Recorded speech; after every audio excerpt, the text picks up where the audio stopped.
Welcome to for special kitchen. நாம் இன்னைக்கு இந்த வீடியோவில் ஸ்பெஷலான டேஸ்ட்டாக ஸ்வீட்டாக ஜிலேபி எப்படி செய்யணும் தான் பார்க்க போகிறோம். ஜிலேபி செய்கிறது ரொம்ப ஈஸி தாங்க. இன்னைக்கு நாம் தோசை மாவு வச்சு ஜூஸியான ரொம்ப கிறிஸ்பியான ஜிலேபி தாங்க செய்ய போகிறோம். பொதுவாக ஜிலேபி செய்கிறதுனா மைதா மாவு வச்சு தாங்க செய்வாங்க. இந்த ஜிலேபி தோசை மாவு வச்சு தான் செஞ்சுருக்காங்கன்னு யாருமே கண்டுபிடிக்க மாட்டாங்க. அவ்வளோ டேஸ்ட்டாக இருக்குங்க. வாங்க எப்படி செய்கிறதுன்னு வீடியோக்குள்ளே போய் பார்ப்போம். இப்போ நான் தோசை மாவு 3 கரண்டி அளவுக்கு மாவு எடுத்து வச்சுருக்குங்க. நம்ம வீட்டில் எப்பவுமே ஃப்ரிட்ஜில் தோசை மாவு ஸ்டாக்கில் வச்சுக்கிட்டே இருப்போம். அதனால் நம்ம எப்போ வேணாலும் ஜிலேபி செஞ்சு சாப்பிட்டுக்கலாங்க.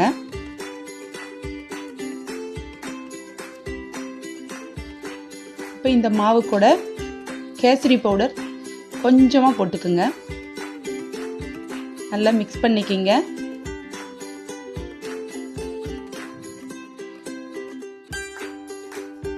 நல்லா கலர் சேஞ்ச் ஆக வரையும் நல்லா மிக்ஸ் பண்ணிக்கிங்க.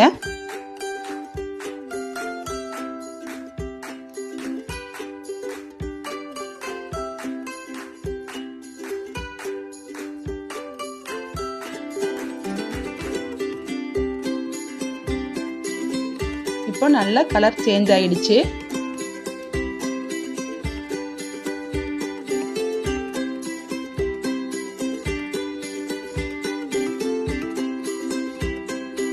இது கூட பேக்கிங் சோடா 1/4 டீஸ்பூன் அளவுக்கு போட்டுக்குங்க.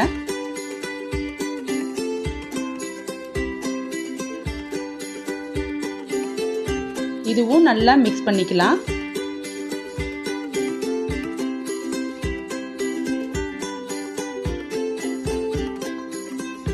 அப்புறம் மைதா மாவு 1 ஸ்பூன் அளவுக்கு போட்டுக்குங்க. நம்ம மைதா மாவு இல்லைன்னா கூட அரிசி மாவு கூட போட்டுக்கலாம், அல்லது கார்ன்ஃப்ளவர் மாவு கூட போட்டுக்கலாம். இப்போ எதுக்கு இந்த மைதா மாவு நம்ம போட்டிருக்கோன்னா, மாவு கொஞ்சம் தண்ணியாட்டு இருக்கும் இல்லைங்க, அதனால நம்ம மைதா மாவு போட்டு கொஞ்சம் மிக்ஸ் பண்ணுனா கொஞ்சம் கெட்டியாக இருக்கும். நல்லா மிக்ஸ் பண்ணிக்கிங்க. மாவு நல்லா திக்காக இருக்கணும். பாருங்க, நல்லா கெட்டி ஆயிடுச்சு. இதுதான் சரியான பதங்க. இப்போ இது ரெடி ஆயிடுச்சு. இப்போ இதை நம்ம இதை எடுத்து வச்சுக்கலாம்.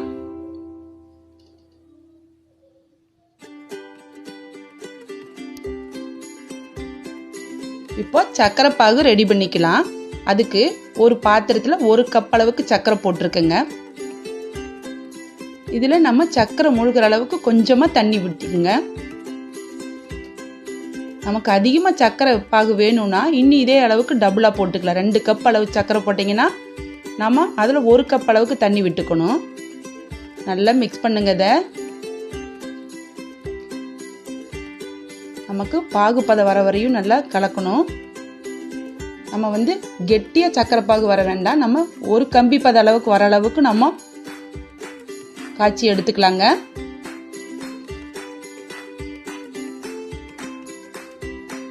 நல்லா கொஞ்சம் சிம்மிலேயே வச்சு நல்லா மிக்ஸ் பண்ணிங்கன்னா தான் நல்லா 1 கம்பி பத அளவுக்கு பாகு ரெடி ஆகும். நமக்கு கம்பி பதம் பார்க்க தெரியாதவங்க பபுள்ஸாக அப்படியே வெள்ளை கலரில் வரும். அப்போ நமக்கு ரெடி ஆயிடுச்சுன்னு அர்த்தம். அந்த மாதிரி நேரத்தில் நம்ம இறக்கி வச்சுக்கலாங்க. இப்போ பாருங்க, நல்ல பபுள்ஸ் வருது.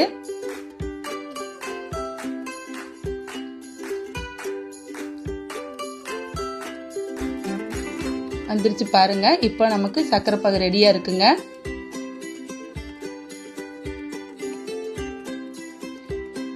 இந்த மாதிரி வந்த நேரத்துக்கு நம்ம இறக்கி வச்சுக்கலாங்க.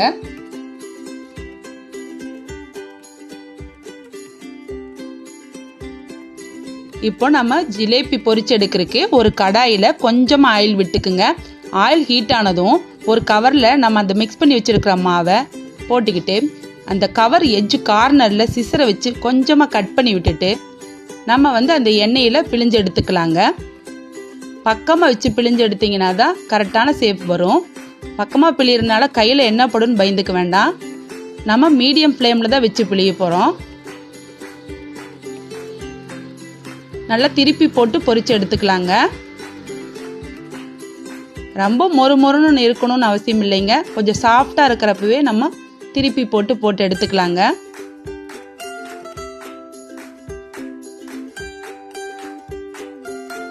இப்போ பாருங்க நல்லா சாஃப்டா இருக்கு.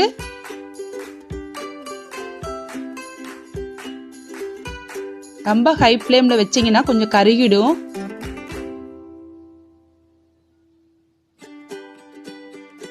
இப்போ திருப்பி போட்டு நம்ம எடுத்துக்கலாங்க. பாருங்க இப்போ ரெடி ஆயிருச்சு. இந்த மாதிரி இருக்கிறப்போ நம்ம எடுத்துடலாங்க.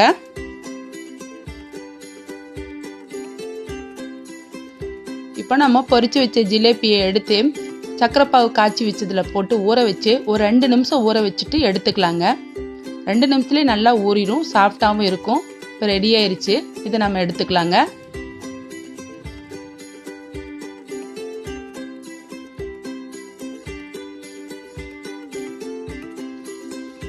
இப்போ ஜிலேபி ரெடி ஆயிடுச்சுங்க. இது குழந்தைகளுக்கு அடிக்கடி செய்து விடுங்க, ரொம்ப சந்தோஷமா சாப்பிடுவாங்க. நீங்களே பாருங்க எவ்வளோ பர்ஃபெக்டான ஜிலேபி நாம செஞ்சுருக்கோன்னு. பேக்கரியில் வாங்குற ஜிலேபி மாதிரியே டேஸ்ட்டாக இருக்குதுங்க. கண்டிப்பாக வீட்டில் ட்ரை பண்ணுங்க. இந்த ரெசிபி உங்களுக்கு பிடிச்சிருக்குன்னு நினைக்கிறேன். பிடிச்சிருந்தா லைக் பண்ணுங்க, ஃப்ரெண்ட்ஸுக்கு ஷேர் பண்ணுங்க. மறக்காம 4S ஸ்பெஷல் கிச்சனுக்கு சப்ஸ்கிரைப் பண்ணிடுங்க. மீண்டும் அடுத்த ஸ்பெஷலான ரெசிபியுடன் வரேன். தேங்க்யூ.